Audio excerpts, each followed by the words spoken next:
Bueno, para continuar con la jornada, la segunda conferencia la va a dar el doctor Roberto Ceruti, que es miembro de la Asociación Argentina de Cirugía, especialista en cirugía y médico staff del Hospital Británico, del Servicio de Cirugía del Hospital Británico de Buenos Aires. Su charla consiste básicamente... su charla es estado actual de la cirugía bariátrica. Bueno, buenos días. Quiero agradecer especialmente al grupo OSDE y a la Asociación Argentina de Cirugía por la deferencia de haberme invitado, y también en particular al doctor Federico Centeno y a Marcelo Nayar, porque nos han recibido muy bien y nos han atendido muy bien, así que muchas gracias. El tema que me ha tocado es el de hablar un poco de lo que es el estado actual de la cirugía de la obesidad. Vamos a tratar en este tiempo de dar un pantallazo, ya que el tiempo es bastante limitado, pero con las actualidades o las cosas que nos parecen de mayor interés. En Estados Unidos, en la actualidad, el 34,4% de la población tiene obesidad tipo 1 y el 6% tipo 3. La obesidad es responsable del 15% de las muertes anuales, y la Organización Mundial de la Salud estima que en el 2025 300 millones de personas en el mundo sufrieron obesidad. Esto explica un poco el porqué de este último tiempo tanta moda con el tema de la obesidad y tantas intentonas de buscar tratamientos que combatan esta enfermedad, que va a ir en progreso cada vez más. La indicación de la cirugía, como todos sabemos, es cuando hay un índice de masa corporal mayor de 40 o mayor de 35, cuando hay comorbilidades que indican la cirugía bariátrica. Esto me pareció muy interesante para hablar de lo que, a mi entender, es una cirugía conductual de la obesidad, porque los pacientes sometidos a la cirugía de la obesidad plantean problemas especiales en lo referente a la selección preoperatoria, puesto que la fisiopatología de la obesidad influye en la anestesia, la realización de la intervención y el cuidado posoperatorio. Los resultados a largo plazo, tanto positivos como negativos, son independientes de la realización de la técnica quirúrgica. Digo esto porque si nosotros tenemos un enfermo con una litiasis vesicular, le sacamos la vesícula, lo saludamos y el enfermo está curado. En obesidad no sucede así, y yo siempre hablo de tres pilares fundamentales. La preparación del enfermo en el preoperatorio, es decir, que un grupo lo estudie y evalúe si está en condiciones de la cirugía, de lo contrario prepararlo muy bien para eso, hacer la técnica quirúrgica correctamente y seguir este enfermo en el tiempo, inclusive una vez que ha logrado el descenso del peso considerado, siempre mantener un contacto para que esto continúe siendo, en fin, un control de esta evolución. Sobre todo porque nosotros con la cirugía de la obesidad lo que hacemos es entregar al enfermo una ayuda invalorable con la cirugía, con lo cual va a poder lograr su fin. Pero el enfermo necesita hacer un cambio de vida, un cambio de hábitos alimentarios, y hay todo un tema alrededor de esto que hace que esta cirugía sea un poco tan importante operarlos bien como todo el otro entorno, y sobre todo seguirlos muy bien para que el resultado realmente al final sea positivo. Por eso hablamos siempre de lo que es el equipo multidisciplinario, es decir, que en esta cirugía es imprescindible que haya un grupo que se dedique a estos enfermos, en donde hay un sector clínico, nutricional, de salud mental y nosotros que lo operamos. Pero todo este grupo es necesario que trabaje mancomunadamente, que se interconecten, que conozcan todos el enfermo y que estén dedicados a tratar de apuntalarlo y acompañarlo para los buenos resultados.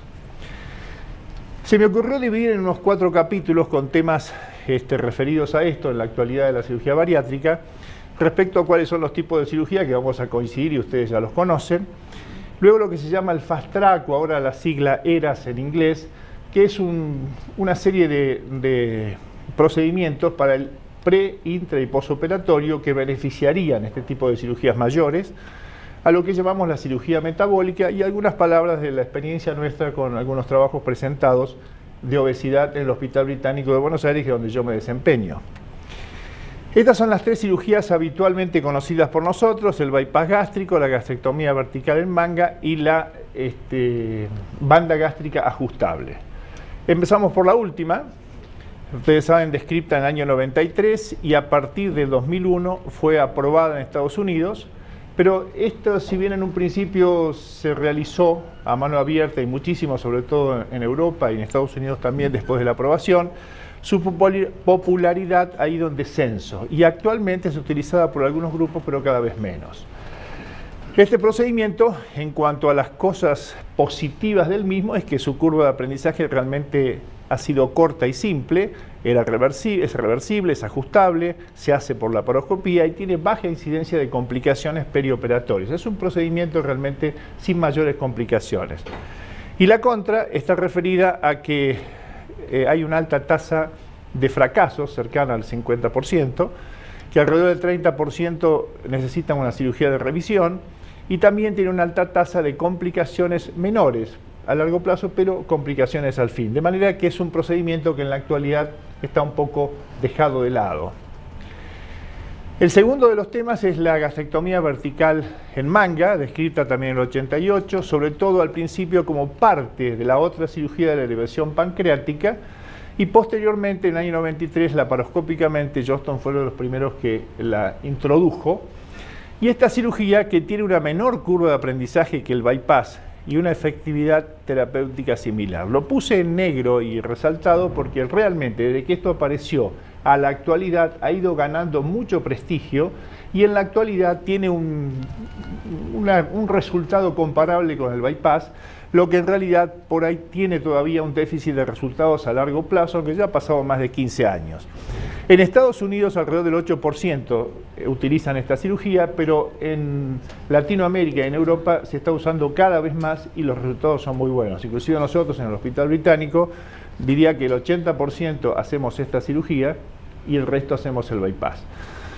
Pero en el tiempo se ha ido modificando la forma de hacer la manga, en fin, una serie de que se los voy a comentar un poco más adelante, y esto es lo que ha jerarquizado este procedimiento con menores complicaciones, aunque las tiene por supuesto, y de una curva de aprendizaje un poco más fácil que el bypass. Y por último, el bypass, de los tres procedimientos, también todos los conocemos. En el año 67 se describió y en el 94 Whitcroft y Wesley fueron los que laparoscópicamente la introdujeron con esta técnica, y actualmente en Estados Unidos alrededor del 40% de las cirugías obedecen a esta técnica, aunque esto también cada vez se está acercando más la utilización de la gastrectomía vertical en manga.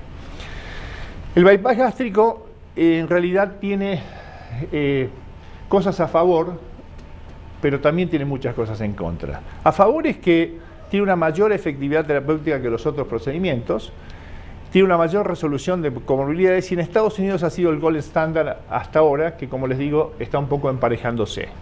Pero a su vez también tiene una larga curva de aprendizaje como cosas negativas, hay que ser cirujanos con experiencia laparoscópica de avanzada y las complicaciones en realidad en su mayoría son complicaciones severas y una mayor tasa de reoperación. Estas complicaciones que se describieron para el bypass al principio, que eran referidas a evacuaciones líquidas, a deficiencias vitamínicas, irritación, etc., fueron al principio. Actualmente, cuando ya se estableció que el largo de la alimentaria, los equipos multidisciplinarios con la atención del enfermo y el seguimiento, en realidad esto actualmente no sucede y se sobrelleva muy bien el procedimiento del bypass gástrico. Aunque sí, cuando las hay, complicaciones son serias, sin duda, y es más difícil su procedimiento. Les quería agregar estos tres, que son los que todos conocemos y hacemos, en mayor o en menor medida, este último procedimiento que apareció por primera vez en el año 97, que se llamó mini bypass gástrico. Creo que hay que nombrarlo, tenerlo en cuenta y seguirlo, a ver qué sucede en el futuro. Publicado en el 2001, este trabajo con 1200 casos, en realidad ha sido discutido por la presencia de gastritis y esofagitis por reflujo alcalino. Su sedimento es todavía muy corto, riesgo de cáncer porque queda el estómago dentro del abdomen, como pasa en el bypass, malnutrición, úlceras marginales. En verdad, este procedimiento, como ustedes ven ahí en el dibujito, tiene una anastomosis única, tiene menor tiempo operatorio, hay menor riesgo de fístula de hernias internas, la curva de aprendizaje es más fácil y más simple en caso de cirugía de revisión. De manera que además, comparándolo, tiene resultados más o menos parecidos. Pero yo creo que le falta el tiempo todavía y le falta que, bueno, veamos qué pasa con esas esofagitis, alcalinas y gastritis, y algunos cirujanos le han empezado a agregar una anastomosis entero-entérica al pie para justamente no haya ese reflujo biliar. Este es un trabajo de mini bypass gástrico que, como ven ustedes, en 974 enfermos de un estudio multicéntrico, un review, a los 5 años hubo un descenso significativo del Body Mass Index de 48 a 28, el exceso de peso 77% resultados positivos y las comorbilidades también con un resultado muy bueno. Y estos son otros autores con otros trabajos con los mismos resultados. De manera que el procedimiento yo creo que es para tenerlo en cuenta y ver qué pasa un poco más adelante. Este es un trabajo que me pareció importante traerlo porque compara los 3 procedimientos y tiene una conclusión. Ustedes ven que acá, con respecto a la reducción del índice de masa corporal, en primer lugar es el bypass, le sigue la manga y terminan las bandas gástricas ajustables. Lo mismo sucede con las distintas comorbilidades y en comparación con la banda gástrica también sigue siendo el bypass el que mejores resultados da en cada uno de estos ítems. Con respecto a la morbimortalidad, el tema es el mismo, pero claro, acá estamos hablando de complicaciones. Fíjense ustedes que en cuanto a la mortalidad a los 30 días, a la morbilidad, a los temas de reoperaciones o la conversión, el bypass gástrico es el que va adelante, tanto de la manga como de la... Así que en los 2 temas va primero, pero uno de ellos es bastante complicado y es lo que nosotros no queremos que suceda. También pasa lo mismo con las complicaciones tempranas. Vean ustedes, el verde es el bypass gástrico, que siempre está por delante, y en las complicaciones tardías también. De manera entonces que los 3 procedimientos demostraron ser seguros y efectivos en el tratamiento de la cirugía bariátrica, pero el bypass ha demostrado ser una mayor efectividad terapéutica, pero con un mayor índice de complicaciones. Esto es un poco, creo, la conclusión final. Y la gastrectomía vertical en manga, indudablemente, quizá una de las contras que se le busca actualmente es la efectividad a largo plazo, aunque ya, como les repito, han pasado más de 15 años. Yo creo que ha avanzado suficientemente y en la actualidad se los plantea comparándolos muy cerca uno del otro. 2 palabras con respecto a lo que es las siglas ERAS o el Fast Track. Esto ha estado como primera aplicación en la cirugía colorectal. Hay pocas publicaciones en bariátrica, la efectividad todavía no está muy demostrada, pacientes complejos, enfoque multidisciplinario. Y este es un trabajo que muestra los resultados en la gastrectomía vertical con 78 pacientes, de los cuales 40 le aplicaron el ERAS, que ahora les voy a explicar en detalle en qué consiste, 38 el tradicional del protocolo habitual que se usan, y sacaron 38 del cohorte histórico de sus cirugías de la gastrectomía vertical. Y ustedes ven que ha resultado favorecido como primer término para disminución del egreso posoperatorio cuando aplicaron el ERAS, reducción significativa de los costos y sin diferencia en la morbimortalidad ni tasa de readmisión. Esto tiene gran importancia. Cirugías mayores en donde se le aplica este procedimiento y los resultados son mejores. Esto es un poco el protocolo. La finalidad es actuar antes de la cirugía, durante la cirugía y en el posoperatorio. Antes de la cirugía consiste en que nosotros hagamos un consentimiento informado en donde el enfermo sea el que escriba el consentimiento, se le explique detalladamente las complicaciones, cuáles son las preguntas que él quiera tener, explicarle a su vez cómo es el quirófano, por dónde va a entrar, qué es la sala de preadmisión, todo eso buscando que el enfermo llegue a la operación con el menor estrés posible. Con respecto a la mañana de la cirugía, el cambio es que bajar de 8 horas de ayuno a 6 horas para sólidos y a solo 2 horas para líquidos. Es decir, 2 horas antes de la cirugía el enfermo deja de tomar líquidos y ahí se le agrega un complejo con una sobrecarga de carbohidratos, lo cual lo ayudaría metabólicamente durante la cirugía. Esto está un poco guiado por las veces que los enfermos con 8 horas de ayuno y un poco de prolongación de las cirugías, que nos pasa más de una vez, el enfermo llega al acto quirúrgico deshidratado, con 10 horas, 11 horas, en estado deficitario para enfrentar una cirugía realmente compleja, y esto llevaría a que el enfermo llegue en mejores condiciones. Durante la cirugía, 8 miligramos de dexametasona en la inducción a la anestesia, estandarizar la anestesia, hacer una anestesia intraperitoneal, es decir, infiltrar, y en lo posible evitar que el enfermo salga del quirófano con sonda nasogástrica o con drenaje. Por supuesto, hablamos los casos en donde no tenemos dudas. Si hay alguna más mínima duda, por supuesto que hay que hacerla. Pero estos serían las situaciones intraquirúrgicas. Y por supuesto que en el posoperatorio es hacer la ingesta oral lo antes posible, por lo menos de líquidos, movilización a las 2 horas de la operación, es decir, rápidamente sacarlos, y los enfermos estandarizadamente tienen que recibir analgesia y antieméticos, pero estándar, es decir, para el enfermo, en el acto quirúrgico, el anestesista lo mantiene a un nivel de analgesia y cuando sale, sigue con el mismo nivel de analgesia. Lo que no debe pasar es que el enfermo tenga dolor, porque hasta que vuelve nuevamente a ese nivel pasa tiempo y eso complica un poco todo el desarrollo del medio interno. Por supuesto, la tromboprofilaxis y en el posoperatorio lo que sería la llamada medicina domiciliaria, donde el enfermo en su casa, que se va rápidamente, sabe que levanta el teléfono a las 24 horas, que tiene conexión directa, que se lo cita al otro día a ver cómo se lo llama, a la semana, seguimiento clínico, ¿sí? Para que el enfermo se sienta realmente muy contenido y que no lo angustie el tener que irse a su casa prontamente. Otras palabras de este otro capítulo, que es la llamada cirugía metabólica, que actualmente empezó a sonar. Sabemos que los procedimientos bariátricos son utilizados para la diabetes tipo 2 asociada a la obesidad. Pero en la actualidad se están operando pacientes también diabéticos tipo 2, pero con menor obesidad o solo sobrepeso. A esto es lo que se ha dado en llamar cirugía metabólica. Estos autores, Bayliss y Starling, describieron un factor de la mucosa intestinal que denominaron secretinas, las cuales por vía sanguínea estimulan la secreción pancreática. Cronfield llamó a estas hormonas gastrointestinales que estimulan la secreción de insulina incretinas.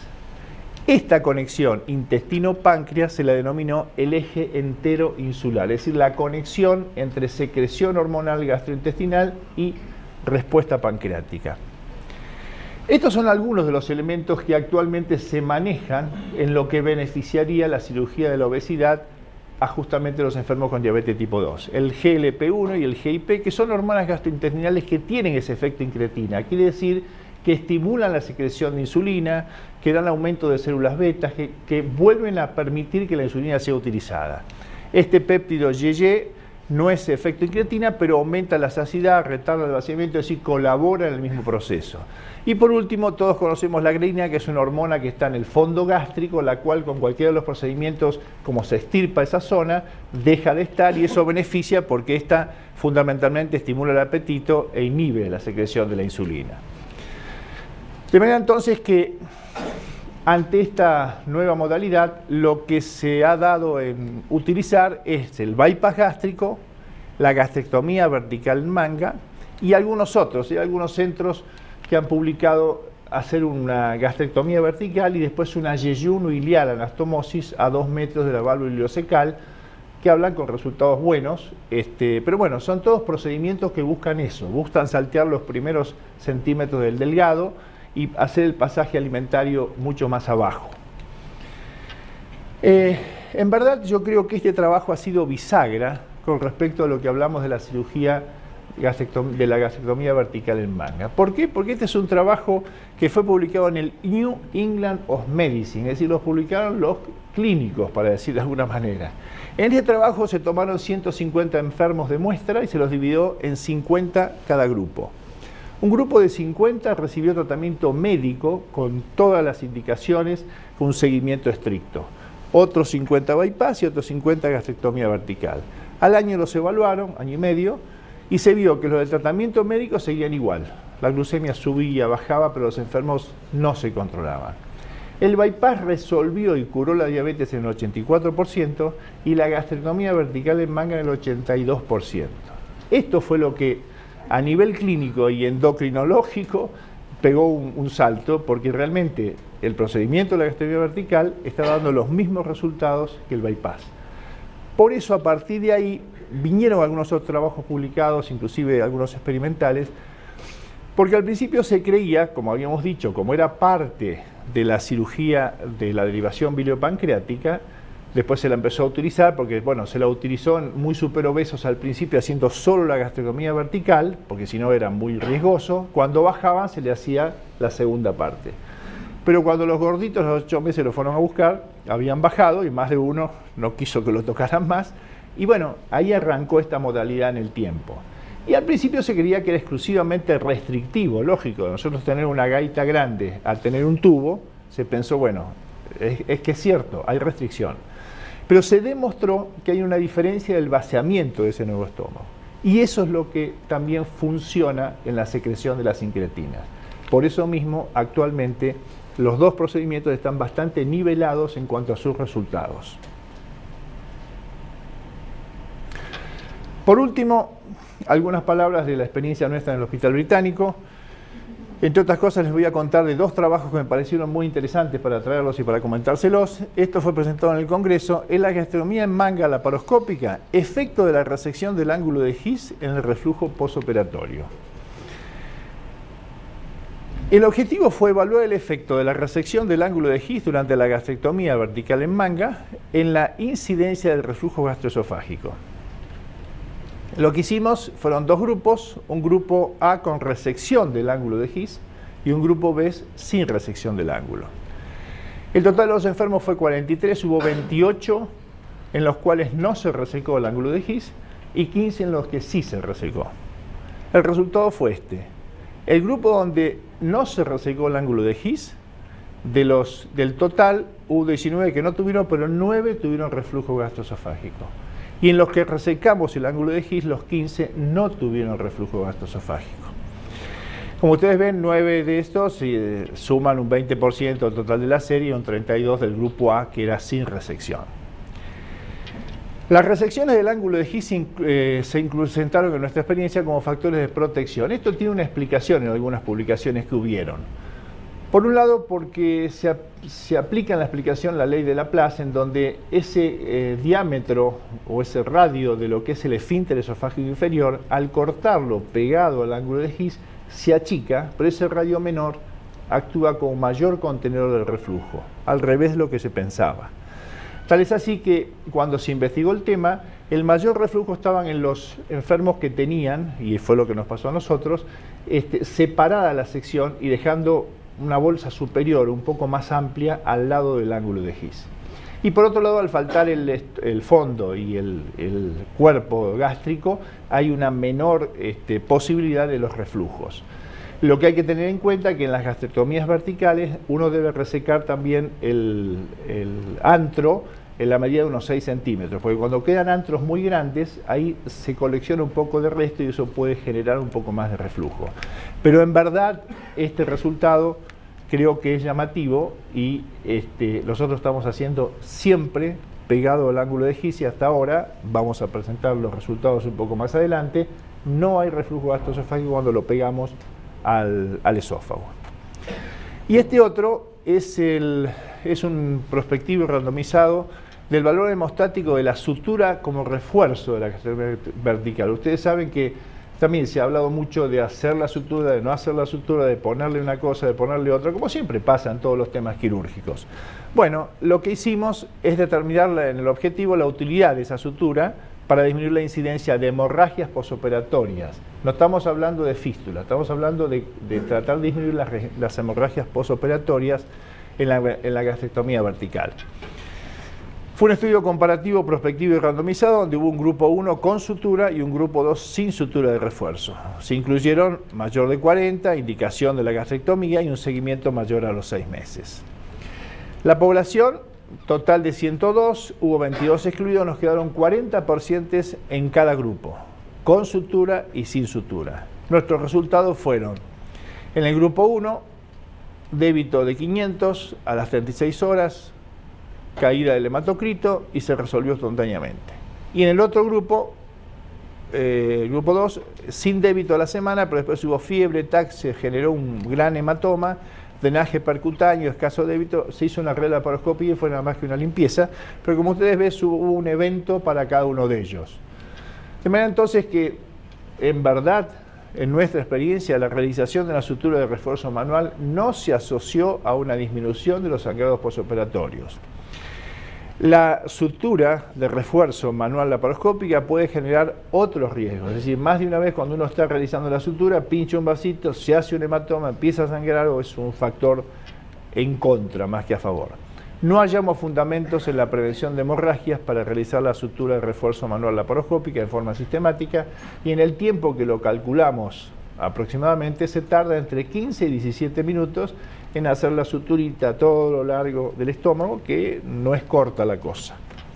De manera entonces, y para terminar, quiero volver a hacer un poco énfasis en estos 4 puntos para los resultados, para buscar los mejores resultados en la obesidad.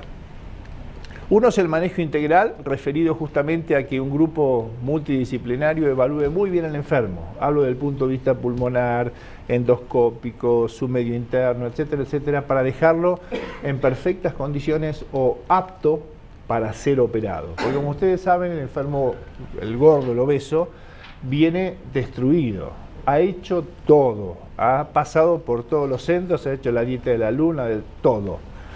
Y entonces viene desesperado y lo que quiere es que lo operes a la semana próxima. Eso es lo que hay que hablar, hay que evaluar. A nosotros se nos van muchos enfermos porque los tipos vienen ansiosos por buscar la operación lo más rápido posible. El enfermo debe ser bien evaluado, debe ser bien puesto en condiciones para que las cosas anden bien. El segundo punto, por supuesto, es hacer la cirugía bien hecha y que no haya ninguna complicación, técnicamente impecable. El manejo anestésico, ya que los obesos son enfermos complejos para los anestesistas, tienen que estar entrenados al manejo de los obesos. Habitualmente les dejamos una pipeta de oxígeno las primeras 24 horas, porque ustedes saben que a veces retienen sustancia anestésica en los adipocitos, si ha pasado, está descrito en trabajos. Antes se operaban los enfermos del peso que sea, y cuando son enfermos muy obesos, en el posoperatorio lo pasaban a ver después de la operación. El enfermo estaba sentado, contento, doctor, gracias, estamos todos contentos, y en la siesta hacían un paro.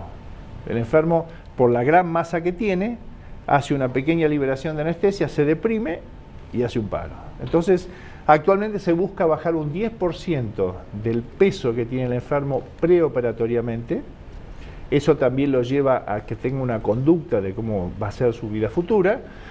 Y por supuesto, agregarle una pipeta con oxígeno a esas primeras 24 horas porque es una seguridad más.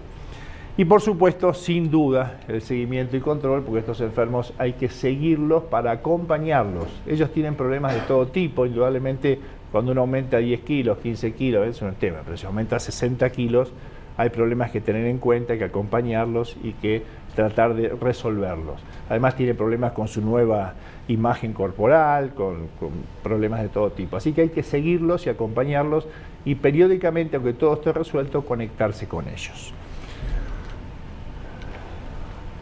La gordita. Muchas gracias.